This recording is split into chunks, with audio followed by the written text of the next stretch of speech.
열왕기상 19장 1절부터 12절 말씀인데요. 우리 세 번역으로 번갈아 가면서 읽고 마지막 절은 같이 읽도록 하겠습니다. 아합은 엘리야가 한 모든 일과 그가 칼로 모든 예언자들을 죽인 일을 낱낱이 이세벨에게 알려주었다. 그러자 이세벨은 엘리야에게 심부름꾼을 보내어 말하였다. 내가 예언자들을 죽이니 나도 너를 죽이겠다. 내가 내 이맘때까지 너를 죽이지 못하면 신들에게서 천벌을 달게 받겠다.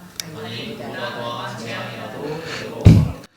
엘리야는 두려워서 급히 일어나 목숨을 살리려고 도망하여 유다의 브엘세바로 갔다. 그곳에 자기 시종을 남겨두고 자신 홀로 광야로 들어가서 하룻길을 더 걸어 어떤 로뎀나무 아래로 가서 거기에 앉아서 죽기를 간청하며 기도했다.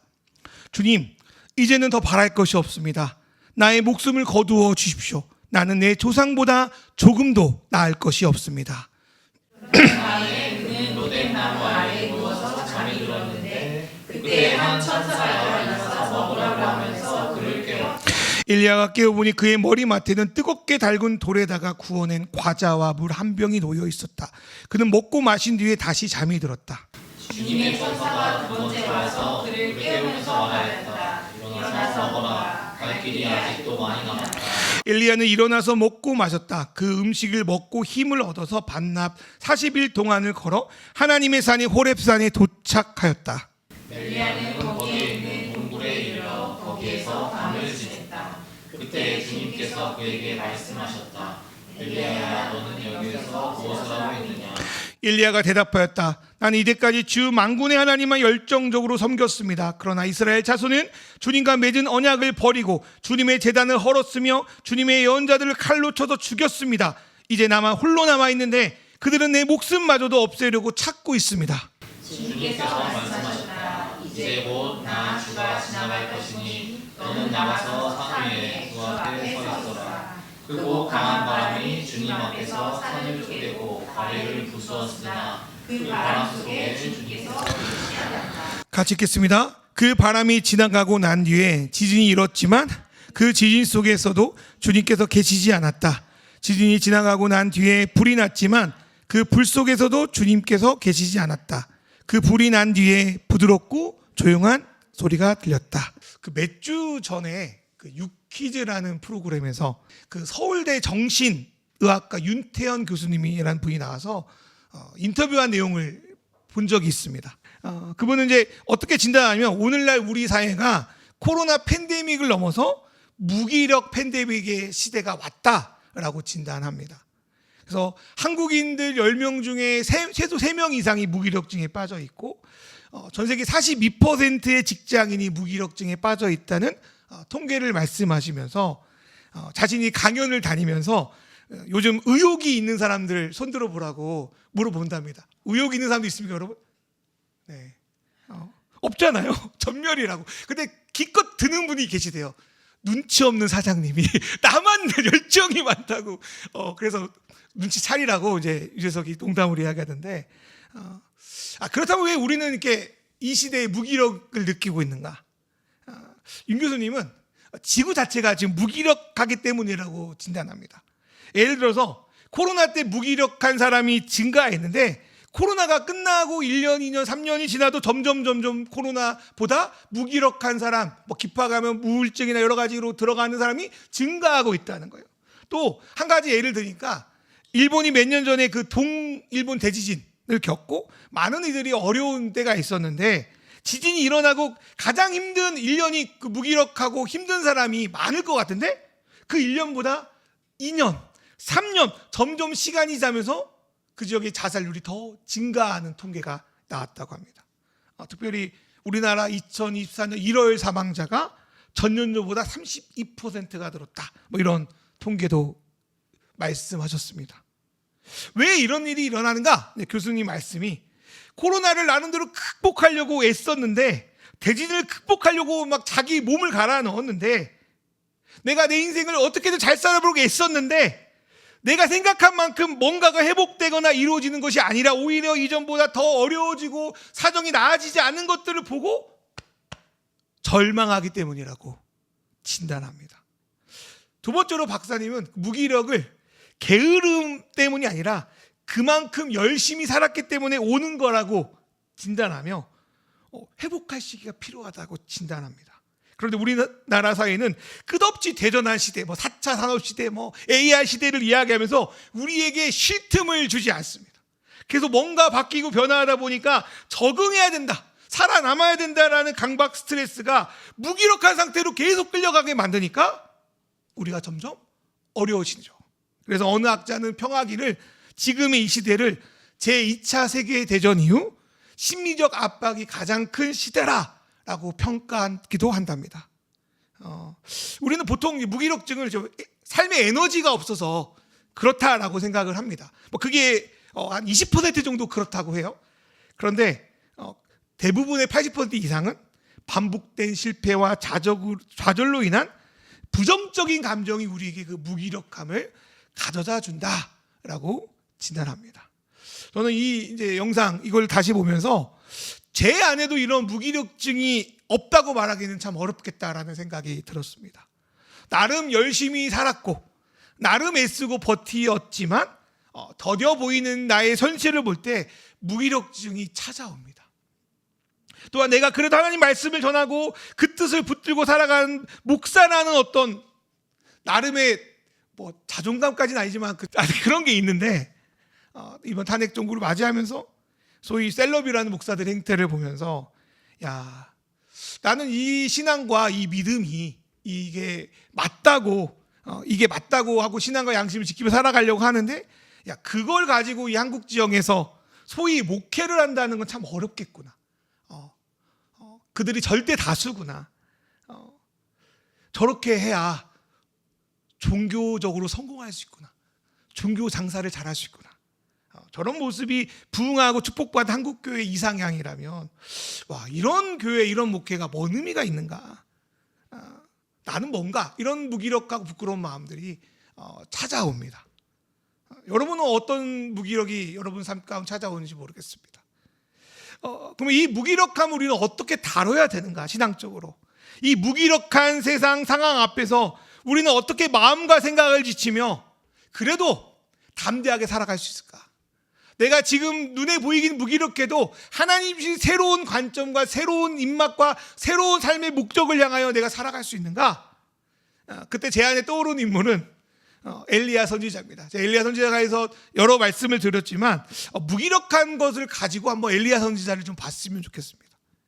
첫 번째, 엘리야는 하나님의 말씀을 받고 버텨내는 삶을 살아갑니다. 엘리야 선지자가요, 길르앗 디셉 사람이라고 성경에 써 있어요. 이 사람은 요단강 동쪽에 있는 시골 사람입니다.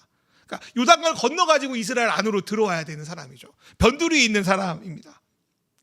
그런 그는 하나님을 선지자로 부르셔서 온 이스라엘을 우상 숭배로 물들게 한 아합 왕을 찾아가 하나님의 심판의 말씀을 선포하게 합니다. 엘리야가 단순히 하나님이 전하라고 하시니까 기계적으로 아합 왕한테 3년 앞으로 하나님이 정한 그날까지 비를 내리지 않겠습니다, 가뭄이입니다, 이렇게 기계적으로 선포한 건 아니라고 생각이 듭니다.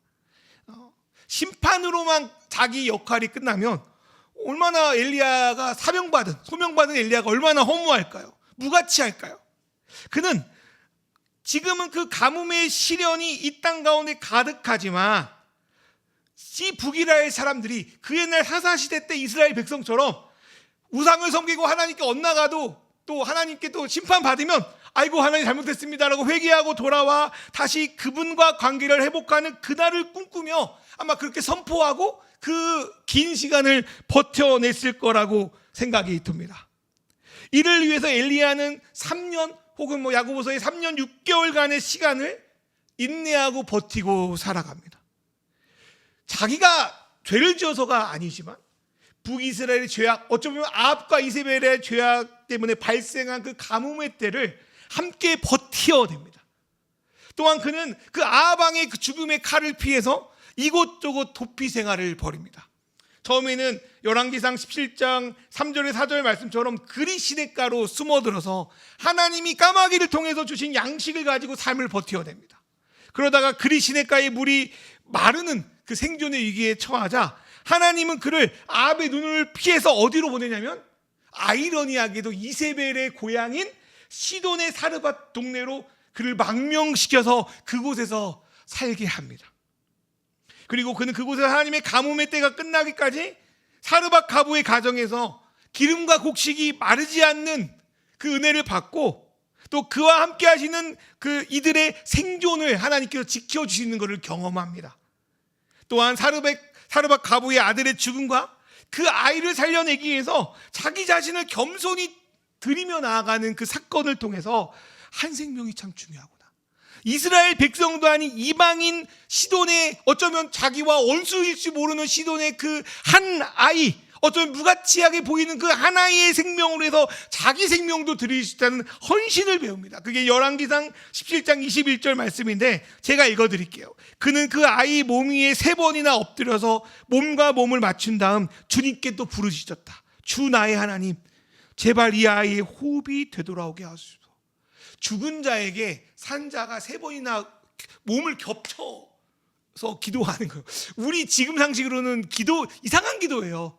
근데 제가 볼 때는 그 당시 율법으로는 죽은 자에게 손만 닿아도 부정해지는 거거든요. 근데 엘리야가 이 아이와 몸과 자기 몸을 완전히 겹치면서 하나님, 이 아이 살려주십시오.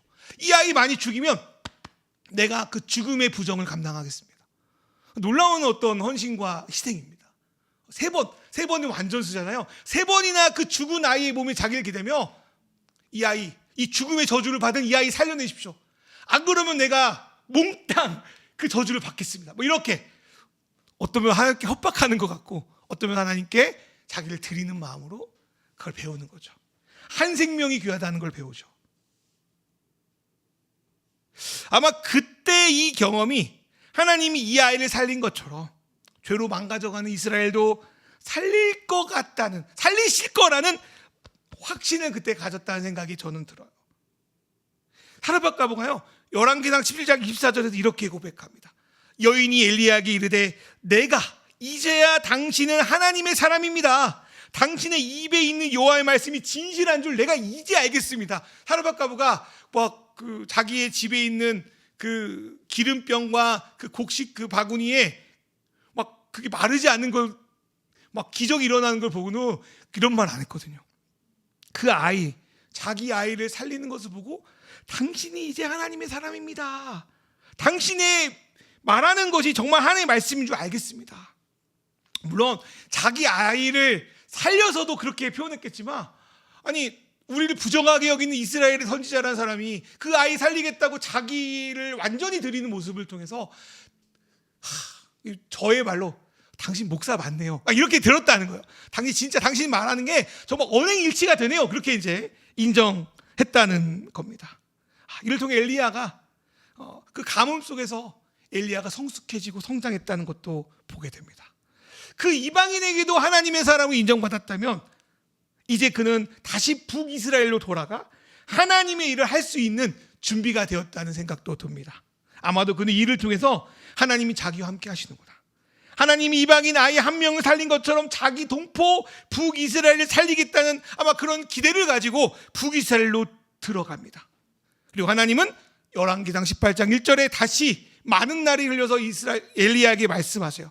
내가 이제 비를 내리겠으니 너를 죽이려는 아합이 있는 땅 이스라엘로 들어가라. 그리고 그는 아합 왕에게 담대히 나가서 바알의 선지자 450명과 아세라 선지자 400명을 그 갈멜산으로 모아서 자기 앞에 나오게 해달라고 요구합니다. 그리고 하나님의 선지자인 자기 한 명과 맞대결하여 누가 진짜 하나님인지를 보여주자라고 말합니다. 그게 열왕기상 18장 24절인데요. 한번 읽어볼까요? 열왕기상 18장 24절 세 번역으로. 그런 다음에 시작. 그런 다음에 바알의 예언자들은 바알 신의 이름을 부르십시오. 나는 주님의 이름을 부르겠습니다. 그때 불을 보내셔서 응답한 신이 있으며 바로 그분이 하나님이십니다. 그러자 모든 백성들은 그렇게 하는 것이 좋겠다고 대답하여. 여러분도 많이 들었겠지만 아침부터 밤낮까지 이들은 바알과 아세라의 이름을 부르며 또 그것도 안 되니까 자기 몸을 막 칼로 찢고 자해하며 미친 듯이 떠들면서 자기의 신을 부르짖지만 아무런 응답이 없습니다. 그러나 엘리야 단 한 명이 여호와 하나님의 이름으로 기도할 때 하늘의 불이 임함으로 온 백성 앞에 누가 하나님인지, 뭐가 맞는지, 뭐가 진리인지, 무엇이 옳은지를 드러냅니다. 백성들은 그 순간에는 야, 바알이 아니라 여호와가 진짜 하나님이구나, 여호와가 진짜 하나님이구나를 두 번 외치면서 자기들의 섬긴 바알과 아세라가 아닌 조상들의 하나님 여호와가 진짜 하나님인 걸 인정하는 모습을 보입니다. 저는 어릴 때부터 이 갈멜사 설교를 많이 들었습니다. 이렇게 기도하면 하나님이 응답하신다, 뭐 이렇게 그런 설교도 했었습니다.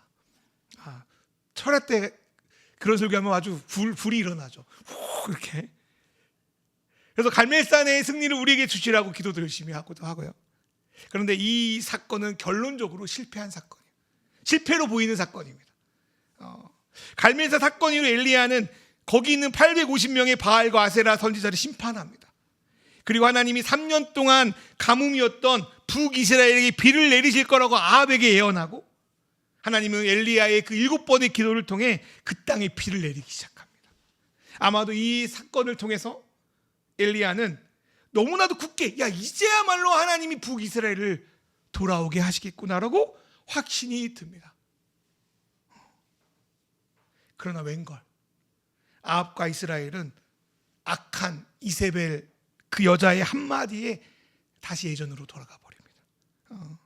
아합은 갈멜산에 일어난 놀라운 일을 목격하고도 스스로 판단하는 것을 거부하고 그 선택을 이세벨에게 무지성으로 맡겨버립니다. 그리고 이세벨이요, 굳이 사진을 보내서 열왕기상 19장 2절에 협박하는데, 제가 이 말씀을 제가 제 식으로 이야기 드릴게요. 열왕기상 19장 2절 말씀을, 내가 너 엘리야를 죽이긴 죽일 건데 오늘 죽이지 않고 내일 죽일 거야. 이상하지 않아요? 아니, 죽일 건 바로 죽여야지. 군대 보내가지고 사자 보내서 오늘 죽일 건 아닌데 내일 너 죽일 거야. 마음 단단히 먹고 준비하고 있어 라는 이상한 메시지를 전한 거예요. 왜 그랬을까? 저는 이세벨이 엘리야를 좀 무서워했다는 생각이 들어요. 그러니까 그녀는 엘리야를 죽일 능력이 없는 거야. 다만 겁을 줘서 스스로 도망가게 만드는 게 이세벨의 술책이었다는 생각이 듭니다. 여러분, 성경에도 있잖아요. 사단은 우리를 죽일 힘이 없다고. 다만 무서워하게 만든다고. 이세벨은 엘리야에게 독을 집어넣는 겁니다. 엘리야야, 네가 수년간 하나님 앞에 수고하고 버텼어도 별거 없어. 네가 갈멜산에서 나의 선지자를 죽였어도 이스라엘은 되돌아오지 않아. 내가 너도 네 선배의 선지자를 내가 죽인 것처럼 멸망시켜버릴 거야. 그러니까 너는 내 말에 알아서 속아서 알아서 도망가. 가버려. 이세벨이 엘리야에게 독을 넣습니다. 여러분도 살면서 그 독을 얼마나 많이 먹습니까? 매스컴이나 주변 사람들에게 이 독을 먹는 거예요. 이 독을 먹으면 그렇게 믿음이 굳건할 때 엘리야도 도망가는데 우리가 왜 안 도망갑니까? 도망가지 않겠습니까? 무너지지 않겠습니까? 엘리야는 이 가짜 메시지를 듣는 순간 소명을 가지고 이스라엘 회복을 기도하며 버티었던 그 마음을 완전히 내려놓아 버립니다. 갈멜산에서 그 불이 내린 걸 보았다면 정말 하나님을 믿을 수밖에 없을 것 같은데, 자기가 7번 기도할 때 비가 내렸으면 하나님이, 여호와 하나님이 진짜 신인 거를 받아들일 수밖에 없는데 그걸 봤는데 하나님께 안 돌아온다고. 그걸 경험해도 나를 죽이려고 한다고. 이렇게 내가 생존을 위해서 달려왔는데 이쯤 되면 북이스라엘이 회복될 만도 한데 결코 돌아오지 않는 아합과 그 백성들을 보며 그는 극심한 허탈감과 무력감에 빠집니다. 그래서 그는 열왕기상 19장 3절을 보니까 엘리야는 두려워서 급히 일어나 목숨을 살리려고 도망하여 유다의 브엘세바로 갔다. 그곳에 자기 시종을 남겨두고. 처음에 그는 갑자기 자기 목숨을 살리려고 북이스라엘에서 유다 끝, 우리식으로 말하면 해남, 땅끝 마을 해남까지 도망가는 거예요. 그런데 광야로 들어가서는 무력감이 극에 달아서 로뎀나무에 누워가지고 차라리 하나님 나 죽여주십시오. 난 살 목적과 살 이유가 없습니다. 난 끝이에요. 그 무력감과 허탈감에 나를 죽여달라는 소리까지 그 불의 선지자 엘리야가 그렇게 고백한 데까지 갑니다. 한번 읽어볼까요? 열왕기상 19장 4절 말씀을 우리 세 번역으로 같이 읽어볼게요. 자신 홀로, 시작. 자신은 홀로 광야로 들어가서 하룻길을 더 걸어 어떤 로뎀나무 아래로 가서 거기에 앉아서 죽기를 간청하며 기도하였다. 주님, 이제는 더 바랄 것이 없습니다. 나의 목숨을 거두어 주십시오. 나는 내 조상보다 조금도 나을 게 없습니다. 이 말씀에서 제가 보지만 인상적인 말씀이 있습니다. 그거는 엘리야가 나는 내 조상들보다 낫지 못합니다라고 고백하는 장면입니다. 이거는 저는 이런 뜻인 것 같아요. 저는 이제까지 우리 선배 선지자들, 예언자들이 열심히 안 해서, 실력이 없어서, 기도 잘 안 해가지고 북이스라엘 돌아오지 못한 줄 알고 솔직히 좀 무시했습니다. 비난했어요. 그래서 내가 겪어보니까 나도 그렇게 속으로 나도 괜찮은 줄 알았던 나도 그 선배 선지자들과 별개였군요. 별다를 바 없이 무기력하군요. 나는 정말 아무 쓸모가 없는 줄 이제 알았습니다. 너무나도 무기력합니다. 그러니 나를 그냥 여기서 죽여주십시오. 여러분은 어떻습니까? 저는 어떨까요? 우리가 엘리야처럼 놀라운 기적과 이적을 막 하나님이 우리를 도구로 사용한 건 아니겠지만 이 시대가 참 무력함을 느끼게 하는 시대인 것 같아요. 우리 삶도 종교도 이 시대도. 제가 또 그 유퀴즈 보면서 알고리즘으로 다른 유퀴즈 봤거든요. 또 어느 기후학자 나와가지고 이게 정말 안 일어났으면 좋겠는데 올해 여름은 4월부터 11월까지라고 이야기를 합니다. 어떻게 삽니까, 여러분? 작년에 너무 힘들지 않았습니까? 추석이 여름이었어요. 추석이. 점점 가면 갈수록 무력감이 빠질 수밖에 없지 않겠습니까? 처음에는 호기롭게 학교를 다니고 대학교도 가고 직장도 다니려고 가정도 꾸리려고 하지만 열심히 신앙생활해서 뭔가 나아지겠지 하지만 내 삶에 계속 찾아오는 무력감과 여러 가지 때문에 버티다가 어쩌면 우리도 로뎀나무 앉아가지고 하나님 그냥 차라리 더 죽여주십시오. 그럴 수도 있지 않겠습니까? 이런 무기력함을 하나님은 어떻게 우리에게 다루기를 원하실까요? 말씀 보니까 하나님은 무력한 우리를 게으르다 아니면은 또 잘못됐다 하지 않으셔. 하나님 이렇게 선지자가 나를 죽여달라고 하는 게 우리 상식으로는 그게 맞는 말입니까? 하나님 근데 정죄하지 않으시더라고요. 하나님은 열심히 일한 엘리야가 우리가 하나님 안에서 쉬길 원하십니다. 앞선 서론에서 제가 언급했던 윤태현 박사님이 무기력을 우리의 잘못이나 게으름에서 온다고 생각하면 안 된다고 말합니다. 열심히 일한 탓에 온 것이라고 말합니다. 하나님도 엘리야에게 그렇게 말씀하는 것 같아요. 배째요, 죽여주세요 하는 엘리야에게 하나님이 전사를 보내 하신 게 뭡니까? 그가 몸을 쉬고 회복할 수 있도록 먹을 것을 주시고 잠을 주고 쉬게 하는 겁니다. 오늘 우리가 나누는 예배와 나눔과 식사의 교제가 그런 쉼의 자리가 되었으면 좋겠습니다. 내가 뭐가 잘못해서 그랬나? 어떻게 해서 나의 무기력을 막 극복할 수 있는가? 비법 찾고 그것도 좋은 일이지만 그것보다 그런 것들 찾는 자기개발적 예배가 아니라 하나님 옆에 정말 쉬었으면 좋겠습니다. 그래서 하나님이 성경 보면 2번 밥을 줘요. 밥 먹고 엘리야가 또 퍼질러 자요. 일어나면 또 밥을 줘요. 야, 힘내라. 너 걸어갈 때 힘내라. 또한 이번에 또 찔리는 제가 말 안 하려다가 하는 거예요. 찔리는 어떤 이야기였는데 무기력 속에 해야 되는 거는 체력을 키우는 거라는 생각이 들었어요. 먹고 마시고 쉬면서 그 유명한 그 김창욱 강사님의 강연 중에 이런 이야기가 있어서 제가 마음에 찔렸는데 당신이 뭘 해야 될지 모른다면 무기력하다면 체력을 길러라. 마음으로 마음을 다 잡을 수 없다. 생각으로 생각을 잡기가 너무 힘이 든다. 이 말은 윤태현 박사가 하더라고요. 자기가 그 정신과 상담하면 자기는 마음을 보지 않고 몸을 치료하려고 한다. 마음은 자기가 치료하지 못한 걸 알겠대. 차라리 이럴 줄 알았으면 자기는 그냥 성형외과 할 걸 그랬대. 왜냐하면 성형외과는 금방금방 고쳐주잖아. 자기도 자기 마음이 그래서 마음을 고치러 왔는데 마음을 못 고친대. 어쨌든 몸을 고치려고 한대. 그런 말을 하는 거예요. 김창욱 강사도 그런 말 하더라고요. 마음으로 마음을 다잡을 수 없고 생각으로 생각을 잡기 너무 힘이 든다. 근데 마음과 생각을 잡을 수 있는 매우 강력한 방법 중에 하나가 있는데 그것은 심장이 뛰는 운동을 하는 것이다. 그럴 때 삶의 틈이 보이기 시작한다. 저에 찔렸어요. 저 운동 열심히 해야겠구나라는 생각이 들었습니다. 제가 운동을 하는 게 아니라 회복해야 된다.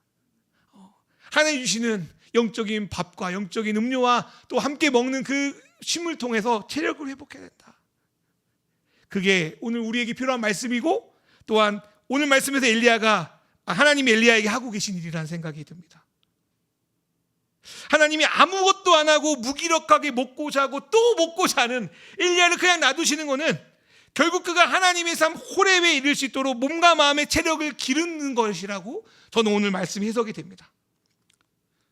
무기력 팬데믹 속에 있는, 지금은 여러분 안 그럴 수 있지만 어느 순간 걸릴지 몰라요. 독감이 엄청 유행하지 않습니까? 나는 지금 독감 걸렸지 않았다고 자신하지만 언제 우리가 독감에 걸릴지 모른다고요.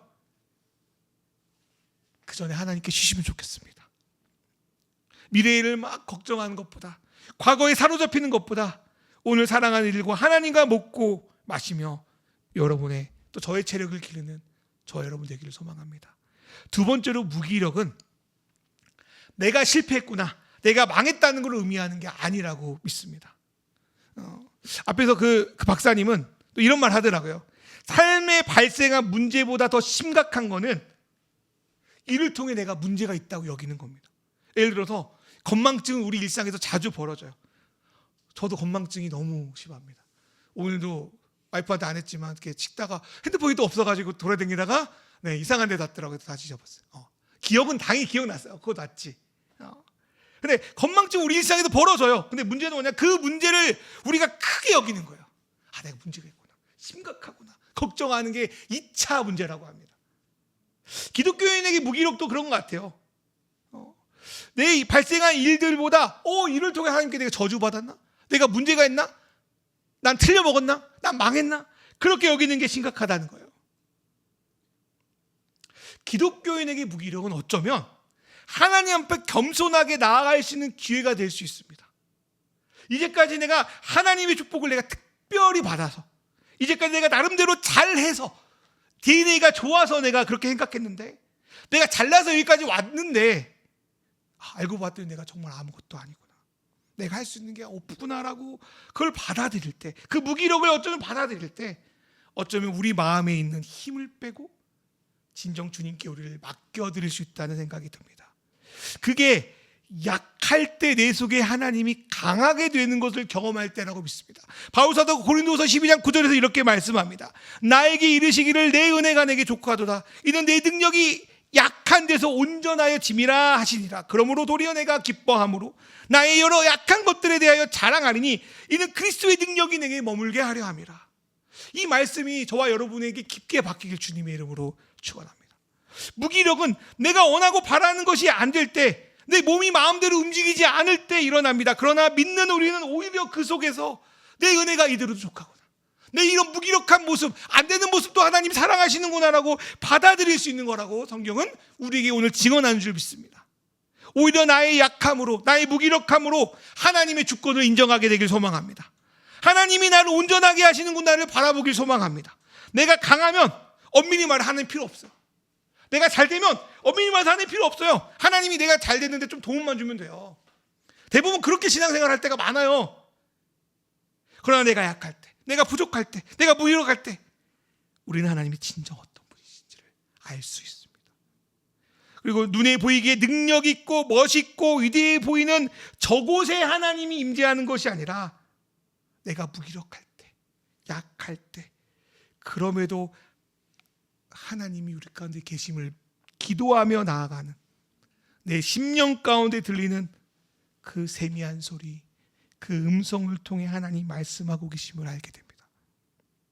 바울은 자신이 가장 약해진 그 순간, 내가 사탄이 준 육체의 가시를 위해서 3번 이상 깊게 기도해도 하나님이 안 된다고 말하는 그 약함의 순간, 내 능력이 약한 데서 온전해짐이라는 하나님의 세미한 음성을 고린도후서 12장 9절에서 들었다고 저는 믿습니다.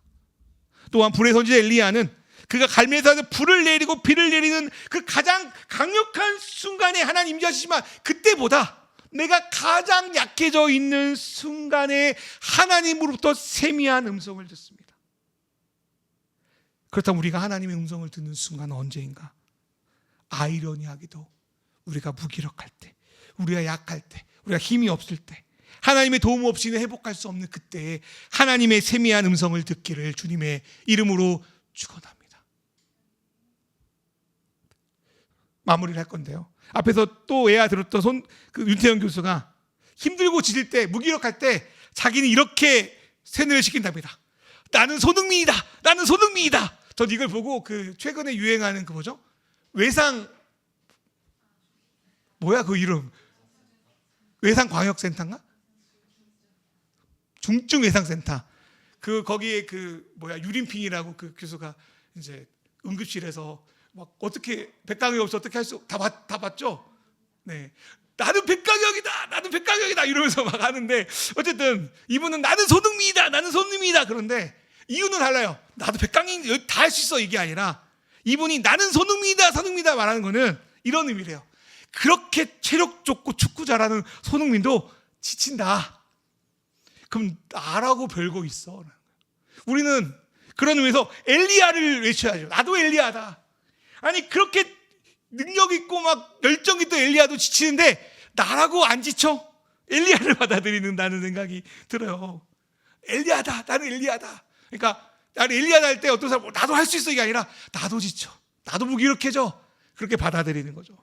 그리고 여기 하나 더, 내가 약할 때, 무기력하게 보일 때, 눈에 보이는 성경에 보니까 크고 강력한 바람과 지진과 불 가운데 하나님이 없대요. 오늘 말씀 보니까. 그리고 저와 여러분 가운데 계셔서 로마서 8장 26절의 말씀처럼 우리를 위해서 말할 수 없는 탄식, 세미한 음성으로 기도하시는 그 세미한 성령님의 음성을 듣기를, 그거에 소망을 갖고 힘을 얻기를 간절히 기도합니다. 하나님이 호렙산으로 부른 엘리야한테 보여주세요. 강력한 바람, 막 바위를 깨는 바람.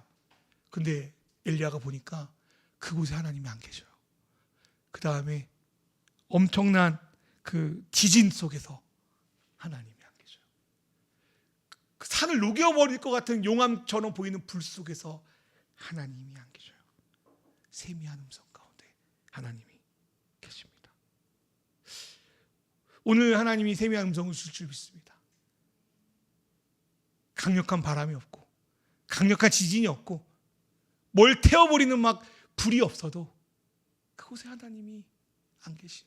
여러분, 갈멜산의 사람들이 그 놀라운 불을 맞는데도 그 안에 하나님이 안 계셔요. 세미한 음성 가운데 하나님이 계십니다. 오늘 우리 각자 해주시는 그 세미한 음성을 듣길 소망합니다. 내 마음에 깊게 들어가지 않았던 세미한 음성이 그때 그 안에 들어갈 때 삶이 바뀌어지기 시작한다고 믿습니다. 우리의 무기력 속에 하나님이 주시는 세미한 음성을 우리가 듣고 주님의 길을 따라 나아가는 저와 여러분 됐으면 좋겠습니다. 이 시간 우리 세미한 음성을 듣기 위해서 같이 기도합시다.